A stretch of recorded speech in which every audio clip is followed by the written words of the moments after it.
Hmm. Uh, huh?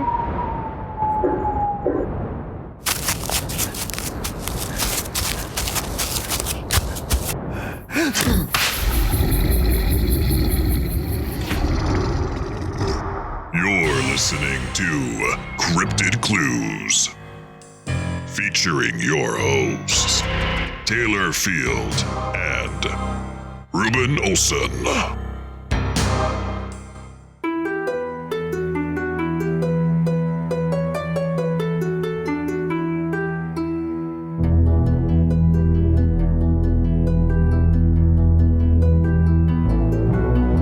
Hello, ladies and gentlemen. I am your host, Taylor Field. Welcome to another spin-off, I guess you could say, series of Cryptid Clues that I'm dubbing Campfire Cryptids. Basically, in this new series that I'm going to be diving into, we have already our main show. Me and Ruben dive into a whole episode based on one significant cryptid. We have the encounters episodes where we have guests that come onto the show and they tell us about their experiences. This one is I'm going to make an effort to try and release this new series weekly, every Friday. So we have our main episodes on the Monday and these will come out on the Friday. Basically, I'm going to be diving into a little bit more on the cryptid end and just kind of compile a few different accounts and stories that I have found and just kind of read them out, talk about them, just kind of give my overall thoughts, and kind of like a campfire vibe. That's why you can hear the fire crackling in the background and just kind of going for that kind of cool, just relaxing aesthetic and something that we can all just kind of come together and talk about. So without further ado, I'm going to be diving into Dogman for this episode. And not specifically just the generalization of Dogman, but I'm honing in on the German Dogman. Now, this is a cryptid that, judging by, again, the terrain I've looked into, there's not a lot of people that really come forward and talk to the Dogman, basically, with the landscape and the way that the environment is set up. It's not like something along these lines necessarily could thrive in these settings and landscapes. That's one perspective, though, that I've kind of dived into. Now, I have two accounts that I'm going to go into tonight. The one is definitely more of a recent one, and the other account will be much more an origin story, I guess, a little bit of folklore, you could basically say. So before I get into that, like my experience with Dogman is it's a cryptid I had no idea. I didn't know anything about it until I started diving heavily into Bigfoot. Now, I went into Bigfoot and everything that was kind of attached to it, investigating into the woods and these different things. Dogman came right into play as being, unbeknownst to me, a cryptid that I truly do believe in and genuinely do think is out there. And it's definitely the more terrifying end of the spectrum that I hope it's not. But I grew up watching movies like Underworld and American Werewolf in London and all those different films. And I'm definitely someone, like, I love the idea of werewolf. I think it's a very cool concept and I think it's awesome. But I'm at a point now in my life where I listen to these stories and I see these things in the movies, and I feel like a lot of movies these days attribute certain things. These ideas come from somewhere. Again, can make them up. Could be just werewolves. There could be just all man-made stories. That could be it. But with how many encounters that have come forward and have shed light on the topic of Dogman, I think there's a very strong line going in between what a werewolf and a Dogman can be. And I think what is misidentification is really these bipedal humanoid-like dog-man cryptids are roaming around out there, and people, for the most part, don't know about it. Now, when we look into the German Dogman, I found that very interesting. I know me and Ruben did an episode basically on the Canuck Chase, which was an area in Europe which was heavily fueled with sightings of UFOs, aliens, black-eyed children, other cryptids, Bigfoot, and Dogman. Now, again, from what I've looked into, I haven't seen a lot on the front of Dogman encounters in Germany particularly, but a lot of it in Europe. Dogman and Bigfoot seem prominently, from my inquiries, in North America and just on this side of the pond. And again, it's definitely based on where I'm located. I'm located in Canada, so again, lots of those things are kind of tailored to me and what my search entries consist of. But I thought it'd be very important to dive in, and I found this account, and I'm going to shout out the individual here. I reached out to them, asked for permission to take this story and run with it, and they just wanted me to shout out where that came from. So this German fellow took this account that he found, which is a few years old, and with this experience, he translated it from German. So this experience he found was on a German forum. He translated it to English and reposted it so that people could hear and learn about what this actually all entailed. So I'm going to quote unquote read from the text here. I always thought it was a strictly American phenomenon. So I, of course, was thrilled to hear about a German encounter. To translate for the Americans here, a girl's grandpa died recently and the family cleaned out his old house. In a box under his desk, the girl found a locked box filled with photos. One is of a blurry dog man. She showed it to her father and recalled that he was playing at home and his grandpa, an avid forester and wildlife photographer, came home bathed in sweat. Yelled at the girl's grandma, yelled at her father, and forbade him to ever enter the forest, and shut himself into his study for 2 days. The girl's grandfather was always a kind man, and his sudden shift in temper was so strange to the girl's then 6-year-old father. Later, the grandpa apologized and pleaded with both his son and wife to never enter the woods again, and sell their part of the woods for good. They had owned a sawmill, so that wasn't a light-hearted decision, I'd imagine. When the girl cleaned the house, an old neighbor came over for a chat. German elders are notorious gossips. After all, when the old woman was shown the picture, she recalled that it was customary in her day to sleep with closed windows, even in summer, and that her parents told her to stay out of the woods because something, a child eater, the old woman was told a name but couldn't recall it, supposedly dwelled there. I was quite fascinated by the story, and I thought I'd share it with you. In turn, I would like to know, suppose that I want to get acquainted with one of the beasts, where to look in Germany. And that concludes this first experience. Now, the individual that posted this, I am flabbergasted that they want to make that attempt to go out and actually try to experience one of these things up front, close and personal. You're a brave soul. I definitely would not want to. The experiences I've heard other people come forward with are just terrifying. Sounds like, stalking, stuff like that, being hunted almost. On the terms of what this is, now the photo that was mentioned in this story, it was uploaded to this forum. I saw it, and I'm going to put that into a blog post, but there's two photos of this entity, and it sent shivers down my spine.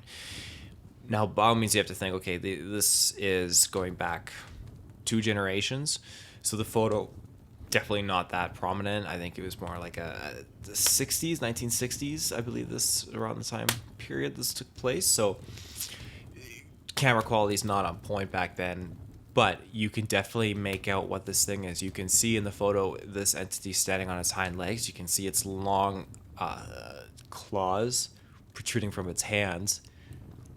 And you can make out the distinct head, the ears, everything along those lines, and even relatively like a little bit of a snout, but you can make out that this is not a human. Could it be a person in a costume? It absolutely could be. I can't dismiss that. I was not there. But I have a pull to these encounters that involve previous generations of our family that, at the time, there's a lot more wooded areas, a lot more larger acreage properties owned by our grandparents and such. I'm pulled to those kind of stories because I feel like there are higher rates and chances of these things being seen by them. if there's one thing I wish I could have done today was ask and reach out to my grandfather if there was anything he ever noticed. He spent so much time out in the bush. He was a hunter, he was a logger, and we have to think, living on the west coast of Canada, it is prominent forest over here. The terrain is thick. It is just ripe with the opportunity for things like this to reside in. And I would have loved to have just spoken with him and gotten to know these things, because I feel like these aren't things that our grandparents would really bring to light and share with us. They'd be terrified. This individual in this story, he was terrified to the point where he sold part of his land, which had obviously a very prominent business on it, running as a sawmill. Those kind of things, to my personal opinion, add a lot of credibility to these stories, where it's so traumatizing that's the case. And I personally would never come home freaked out telling, my kid and my wife, like, hey, you can't go out into the woods unless there was a damn good reason. And if I saw something that should not exist on this this goddamn planet, by all means, I'm not going to let anyone that I know go out into those woods. It's interesting to note now, this other neighbor lady had mentioned that the windows are supposed to stay closed even in the summertime. Now, I've in my experience looked into different aspects where certain types of these cryptids will find like an old house or something, they'll come to it and they won't know if someone's in there, so they'll try and test the waters a little bit. They'll smack it on it a couple times, just try to see if they can get a rise of something inside, let them know. And if no one's inside, then they can go in and kind of like take refuge for a little bit. One of the first Cryptid Clues episodes we did, there was the Dogman of Bailey Creek. This wonderful lady came onto the show, and she dived into the story that her grandfather had experienced. Now, her grandfather and grandmother, they moved onto this property that they bought, and they noticed that there was some weird ongoings. And long story short, this dog man walked right onto their front porch, and when he was at the door, the grandfather, he got a clear, full-on line-of-sight shot. And I'm not meaning gunshot, like eye shot of what this thing was. And I just think that's interesting, because I feel like it does kind of go hand in hand with this woman saying, hey, it's a child eater, stay out of the woods, keep your windows closed. Because these things, I think they have a tendency to, whether it is seeking refuge, come to these buildings, reach their hand in through a window, or just try and get inside. I don't know what it is, but there is something pulling them in. And again, that's another factor you can just chuck up there on being absolutely terrifying. So that is this encounter of the German Dogman. And again, I'm going to make sure I get this story put up on the blog, on the website. I'm going to get that image in there. So I will attach the link as well to the original German blog. If you can read German, you can make out what they're saying. Go for it. Have at her. I'm going to jump to a quick ad break, and we'll be right back. And we're back. So for our next little bit of history we're going to go into on the Dogman is the Moorbach Monster. This is a werewolf of Wittlich, Germany. I hope I'm pronouncing that right. I need my bloody pronunciations. So it seems like this general area of Germany, there have been spottings and sightings of werewolves for hundreds of years. Now, obviously, the werewolf is the term I'm going to use for this, just because it seems to be heavily referenced. It's famously known, though, as the Moorbach Monster. Locals do believe this is to be a real werewolf in the area. Now, the stories and these legends of this cryptid basically go back to a deserter from, all know the story of Napoleon. Napoleon's army, who is fleeing with a group of Russians. They go through the town of Wittlich. I hope I'm pronouncing that correctly. I apologize if I'm not. So, again, this town is in Germany, very small town. While in this town, however, one of these soldiers by the name of Thomas Johannes Baptist Schweitzer attacks and kills a farmer and the farmer's wife. Before he is able to kill the wife, however, the wife actually has the time to curse this soldier into becoming a werewolf on the night of each full moon.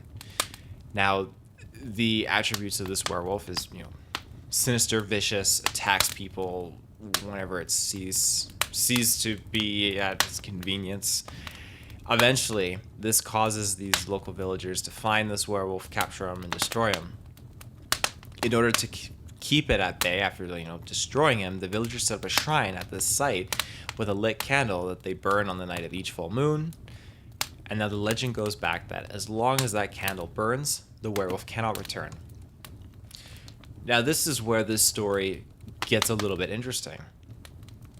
We're going to fast forward here. We're going to jump to almost current, still around 40 years off, but 1988, where a group of U.S. military men are stationed at the nearby Moorbach U.S. Air Force Base, and this is again in Germany.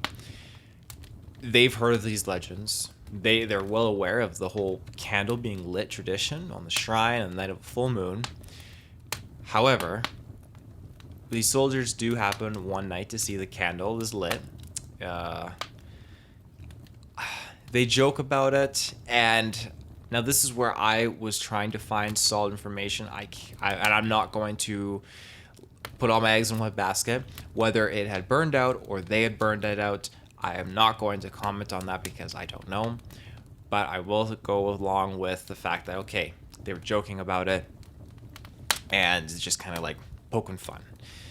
Now, that's when things go sideways, because they were completely caught off guard when that same night they have encountered a large creature, basically an upright wolf is what is spotted. Now, when the military goes out trying to track this thing, the military tracking dogs are smelling the some kind of scent, but they refuse to pursue. They refuse to go after this entity. So you can attribute that to being maybe for coincidence, just too great. The creature that was spotted was maybe perhaps a really a Moorbach monster, a real dogman, or it's just a very big wolf.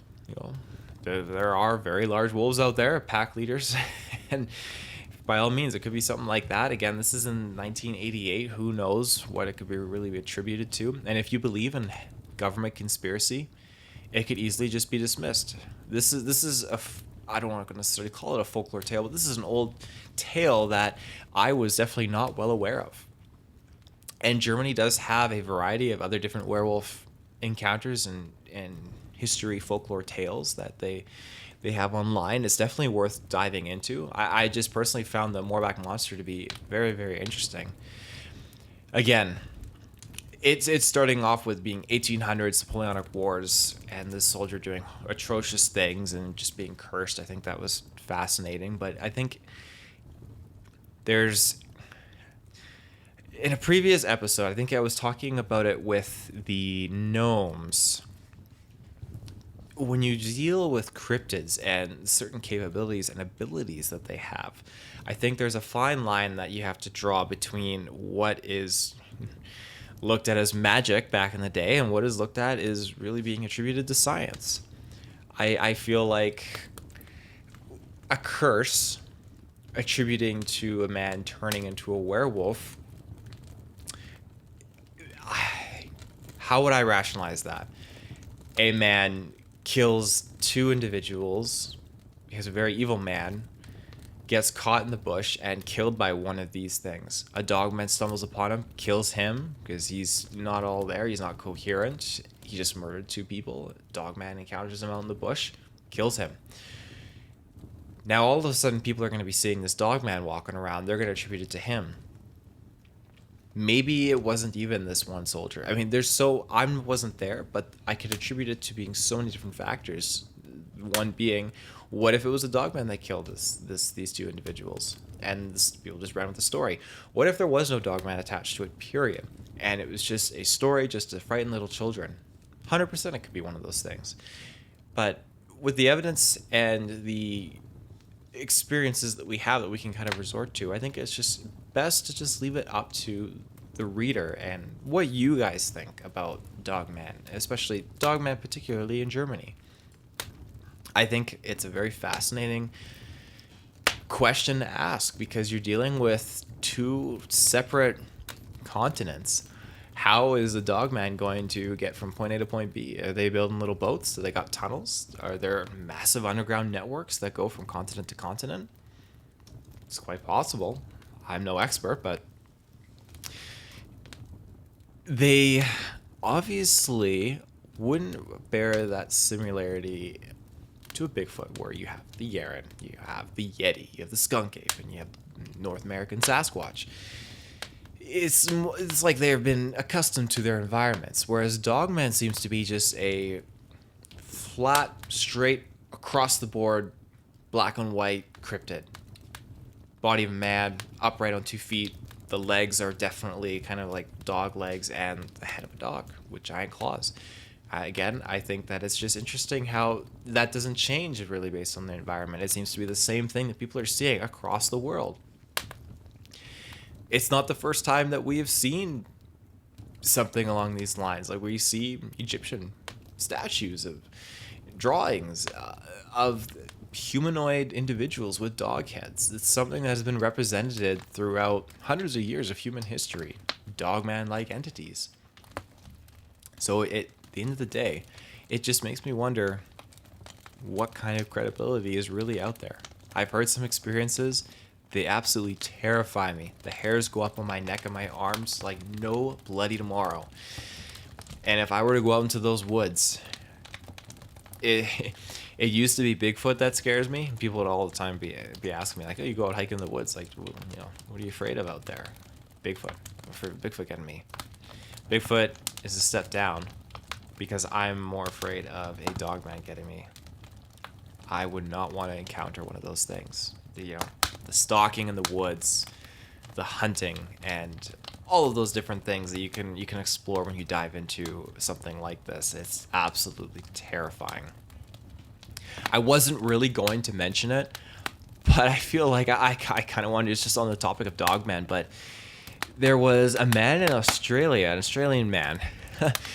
He basically came forward and said that he had escaped from a Dogman type creature that was stalking him. Now, this individual, he shout outs to Paranormal and UFO podcast, because that's where this interview was conducted. So every time this individual was stroking his paddle of his kayak, he started to know that something was matching him and keeping pace. Every time he would dip his paddle in the water, there would be a stride and a step. So you get that sense, okay, something is trailing me. Now, to identify that you're being followed, again, that's good. But it's the identification that, hey, it's not really that I'm necessarily being followed. It's more of a stalk. And because of that, it's just, again, it's scary. So there was a period of time when finally this individual spotted a black entity in the trees. Pulled out his phone, took a couple photos. He did get the creature actually photographed in these shots, which is impressive.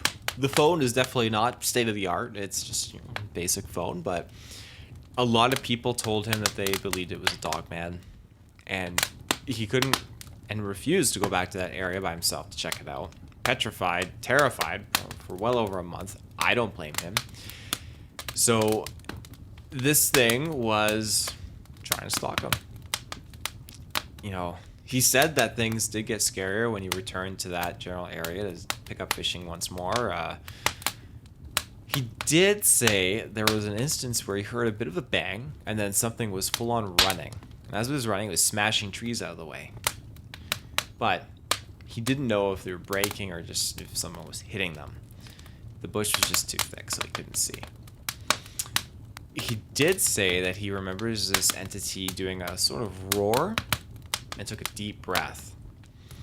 So this whole time he's thinking he's gonna die. He's caught in the middle of this river, no weapons, no cell service, and you see this entity emerge from the bush in the tree line. I'm done. That's enough for me. That would blow me out of the water. I would hope to God it can't swim. I haven't really read much about these things swimming, not like Bigfoot, but you got to get the hell out of there. You got to paddle like no tomorrow. But that was definitely a more recent case. That was within the past 2 years, I believe, this individual encountered that. And I have friends out in Australia, so I'm always, messaging them. Well, I should say I have one friend in Australia. Shouts to Kyle. And it's always, fun just to kind of joke around every now and then, message with him, just like, hey, Kyle, you ever seen something like this out there? And just kind of see what's going on. I think knowing people around the world that have these experiences, and again, I know someone in Germany that I'm going to reach out with and try and see if he's ever experienced anything like this. I know he sticks more to like cities and such, but people go hiking, and that's when these things happen. You know, you're out hiking, and you got to remember and tell yourself that when you're out in the woods and you're trying to expect to see something, you're probably not going to see it. Most people go to the woods, expect to come out. They treat it like they're a tourist. You got to go in the woods and act like you're going to be staying for a while. And when you embrace that, that's when some things are going to start getting really interesting. Again, that's what I believe. And with that, I think I'm going to cap it off there. So I hope you enjoyed this first episode of Campfire Cryptids and just diving into a little bit of the Dogman, a little bit, mostly German Dogman, but a little bit of Australian Dogman in there too. I look forward to getting to the next episode. I'm just going to be going down the list and looking into a whole bunch of different cryptids and just speaking to a whole bunch of different people that are okay with me presenting their stories, and yeah, just having some fun with it, you know, getting it out there so people can hear these things and know that they're not alone, that they share common relation with other people through these experiences. So again, my name is Taylor, and be sure to check us out at CryptidClues.ca. That is our home base. CryptidClues@gmail.com if you want to send me an email and say hi, or you have a story you want to pitch in, and we'll maybe get on an episode. You can also find us on Twitter and Facebook. And be sure to check us out on our Patreon, where you can get early ad-free exclusive episodes. And until next time, have a good one and stay safe.